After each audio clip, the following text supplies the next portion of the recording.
Olá, sejam bem-vindos, bem-vindas. Eu sou Marcelo Souza, lidero a comunidade de Biologia Quântica, que é apoiada pela Ciência Pioneira. A Ciência Pioneira se dedica a apoiar a formação, o desenvolvimento e a atração de talentos para impulsionar a ciência de fronteira no Brasil. Ela é uma iniciativa sem fins lucrativos que foi originada a partir do IDOR.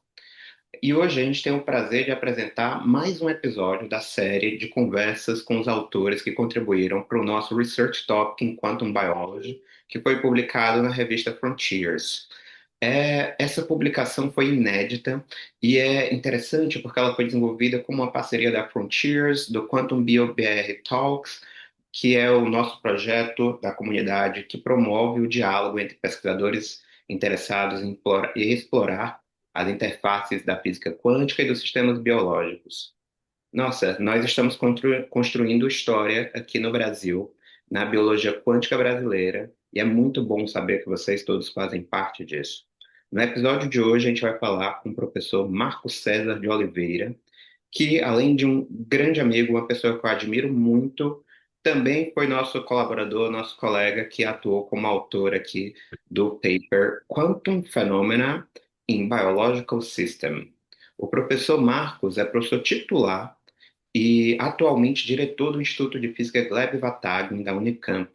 Ele é membro do Instituto Nacional de Ciência e Tecnologia de Informação Quântica, e a sua pesquisa atravessa muitas das áreas de biologia quântica, ótica quântica, comunicação, computação, informação quântica.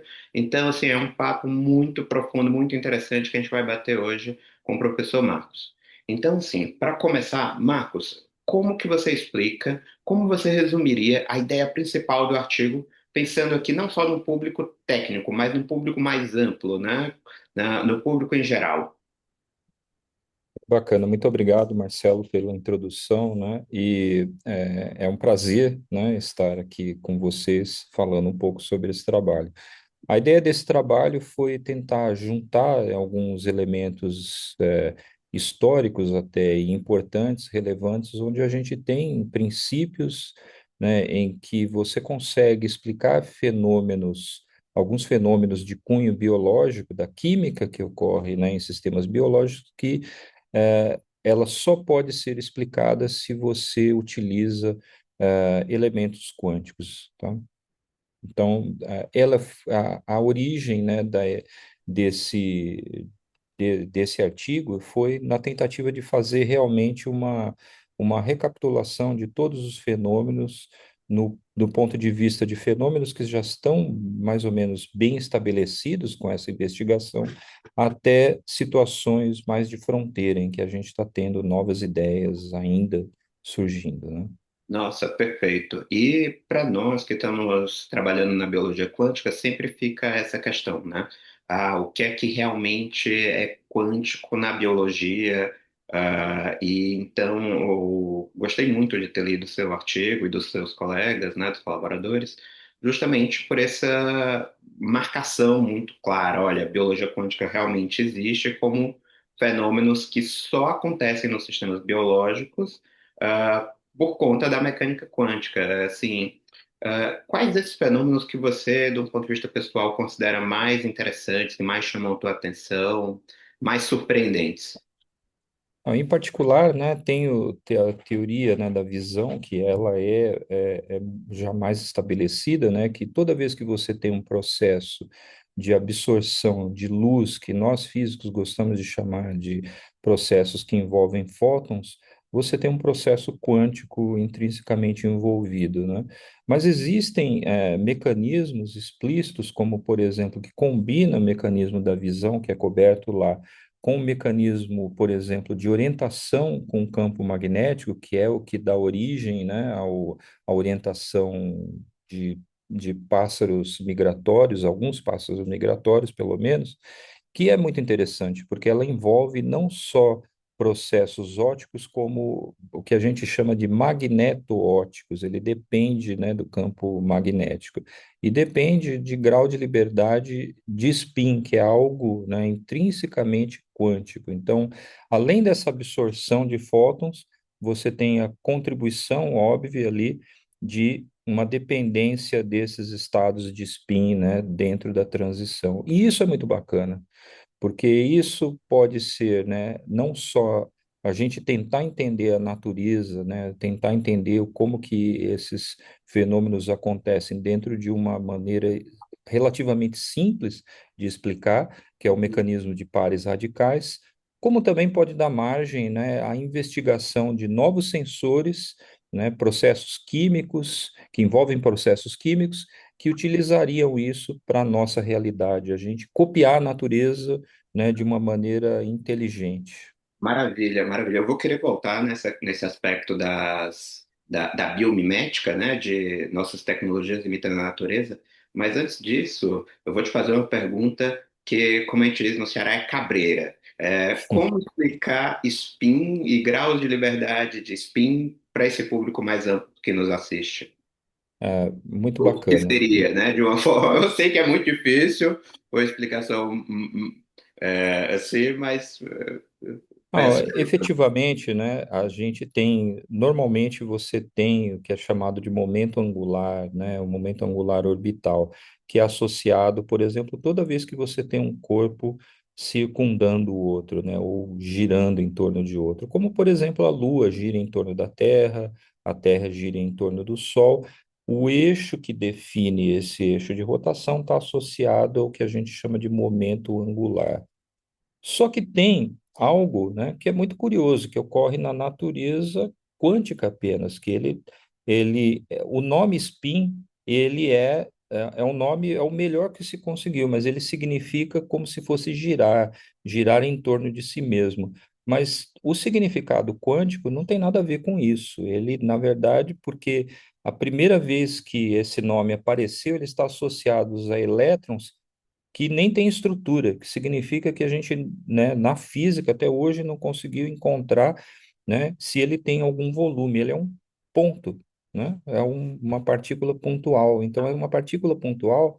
Como é que você define que ela gira em torno de si própria, tá? Então, mas enfim, é a melhor maneira que a gente conseguiu, né, dar um nome específico. Dá um nome Mas para essa propriedade, né? para essa propriedade, que é uma propriedade que existe intrinsecamente na natureza. Existem outras, né? Por exemplo, como carga, né? A gente sabe que carga tem contribuições fundamentais, toda a matéria que existe aí no universo, né? Se a gente olha, né, a forma sólida que a gente observa em todos os materiais, ela está muito associada, né, justamente à interação entre essas cargas. E é E o isso. spin é outra, né? Ótimo. Não, maravilhoso. Eu acho que foi uma das melhores explicações para dar essa introdução e sem entrar no matematiquês. Então, o que você está me dizendo é que alguns animais conseguem usar essa propriedade, né, de spins, spins por natureza quântica, dentro, sei lá, dos próprios cérebros ou de outro órgão no corpo deles e usam isso para se orientar em longas distâncias, né, que seriam essas aves migratórias, por exemplo. É, aparentemente, né, parece algo bastante elaborado, mas de fato, né, é um processo que envolve uma transformação química explícita que ela depende desse grau de liberdade de spin, não é? Hum. Quer dizer, essa é a nossa explicação. Existem Ah, outras, tá? Eu não quero interessante. colocar, mas existem, né? O que é importante é ser feita uma investigação explícita, né, experimental, nesse tipo de sistema, para poder, na verdade, você começar, né, a tirar modelos. Por exemplo, pode ser que tenha algum experimento que fala, olha, isso não é válido, esse modelo que você inventou, essa teoria que tem aí não é válido. Então, a gente trabalha assim, né, investigando e não tem nenhuma paixão, né, total de defesa desses modelos. Se o experimento comprova que aquilo não é válido, a gente busca uma outra alternativa. É assim que a gente trabalha, né, com teoria. Então, nesse caso explícito, né, o que ocorre é que um dos melhores modelos que existem, que é o modelo mais simples, ele envolve esse grau de liberdade de spin também, né?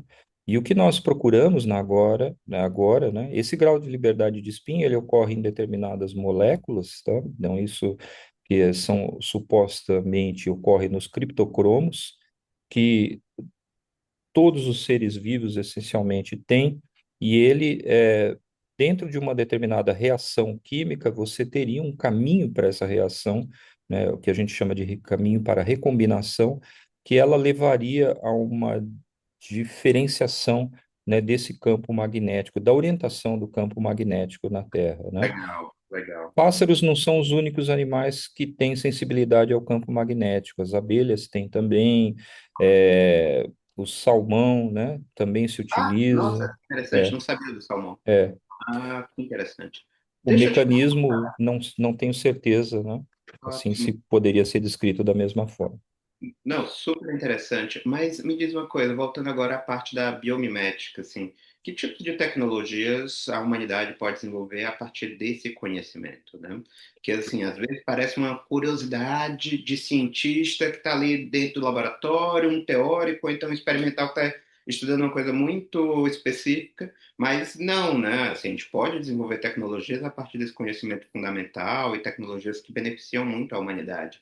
Então, se você puder dar algumas pistas, algumas ideias para a gente, vai ser bem legal. Não, com certeza. A vida na Terra ela não existiria, por exemplo, sem a fotossíntese. A fotossíntese é uma, né, por exemplo, um dos exemplos em que pode ser muito bem explicado por conta justamente da sua eficiência em termos de um negócio que é chamado passeios quânticos, ou seja, intrinsecamente quântico, existe uma descrição. E imagina se a gente conseguisse reproduzir em laboratório com eficiência de mais de 90% que você tem na fotossíntese, né?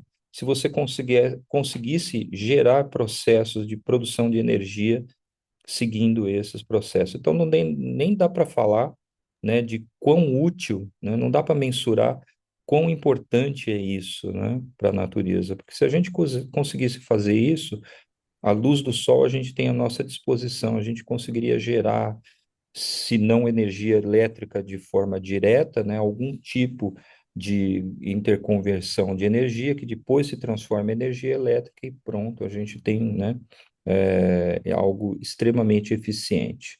Além disso, né, o que você chamou de biomimética, né, é um ótimo nome, né, a gente pode também transformar em tecnologias bioinspiradas, né.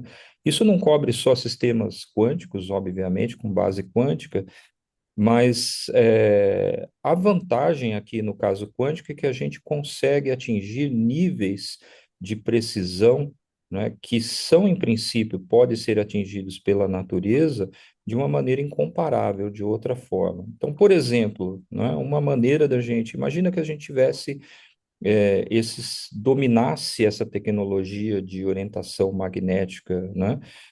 A mesma tecnologia. Existem dispositivos que, essencialmente, eles têm um processo de transição que depende de spins, que é muito parecido, que são os centros coloridos de diamante, e que eles têm a capacidade de detectar campos magnéticos muito pequenos com uma dimensão também pequena, ou seja, você conseguiria fazer isso de forma bastante localizada.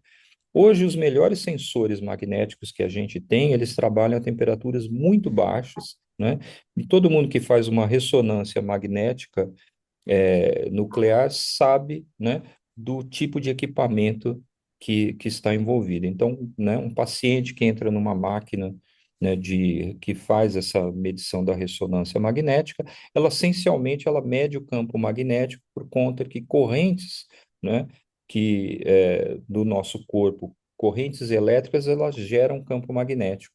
Agora, imagina que você consiga converter isso a sensores tão pequenos que eles podem ser distribuídos, né, e colocados assim, por exemplo, né, no topo da cabeça e medir esses campos magnéticos com uma precisão absurda, tá? Hum. Seria comparável como se você fizesse a comparação de uma imagem de uma TV daquelas antigas, né, que é toda, né, pipocada, a Borrada. gente borrada, com as que a gente tem hoje nas TVs, né, de alta definição, 4K, 8K.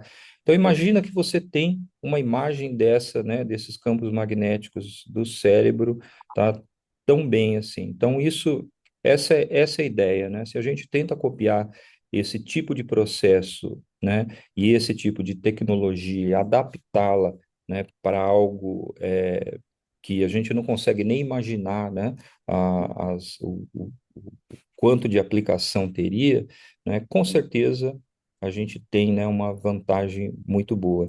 E veja só, a natureza, né, a evolução de forma geral, ela trabalhou muito bem nesse sentido, né?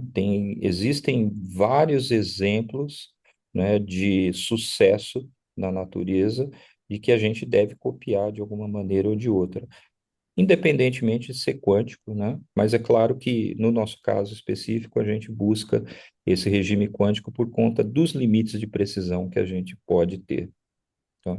Perfeito, perfeito. A gente está chegando aqui ao final do nosso tempo, né? Eu queria que você, qual mensagem que você gostaria que as pessoas guardassem, né? A partir não só do teu artigo, mas do teu conhecimento, nessa área de biologia quântica, que você acha que é interessante aí para os curiosos e curiosas que nos assistem. Ah, muito bacana. De fato, eu entrei nessa área questionando, né, a própria necessidade de fenômenos quânticos, de você ter fenômenos quânticos para descrevê-los. Então, eu sempre trabalho com um ponto de vista interrogativo, né? Sempre realmente tudo que a gente consegue descrever sem precisar de grandes complicações é uma teoria melhor, né? Já com certeza a gente consegue descrever vários fenômenos, né? Vamos dizer, uns 90% de fenômenos relevantes para a gente na natureza não depende desses fenômenos quânticos, mas existem outros, né? E nós temos que prestar atenção, né, a esse tipo de fenômenos. Tudo aquilo que a gente pode utilizar, né? A mecânica quântica, né, nós tivemos uma revolução na primeira metade do século XX. Hoje a gente está tendo uma segunda revolução, onde nós não só estamos tentando entender melhor fenômenos da natureza, do ponto de vista da teoria da formulação quântica, como também estamos usando a própria mecânica quântica para fazer cálculos mais precisos, mais de forma mais eficiente, por conta de computadores, existência de computadores quânticos, né?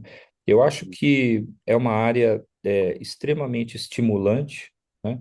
Ainda talvez pouco investigada no Brasil, mas vocês, né, têm feito um ótimo trabalho na divulgação, né, dessa área. Eu parabenizo vocês e acho assim que o futuro é muito promissor, né? Eu acho que nós teremos realmente vários fenômenos muito interessantes aí sendo descobertos, investigados e aproveitados, né, em tecnologia. Ótimo, ótimo. Marcos, super obrigado. Mais uma vez, obrigado por ter contribuído com a nossa edição especial de Biologia Quântica, junto com a Frontiers. Também muito obrigado pelo seu tempo para essa entrevista, né? A gente te convida para assistir os nossos outros vídeos, assim como todo mundo que está assistindo esse vídeo agora também assistir os outros vídeos da série e mais diversos vídeos que nós temos no canal de Biologia Quântica, no canal da Ciência Pioneira.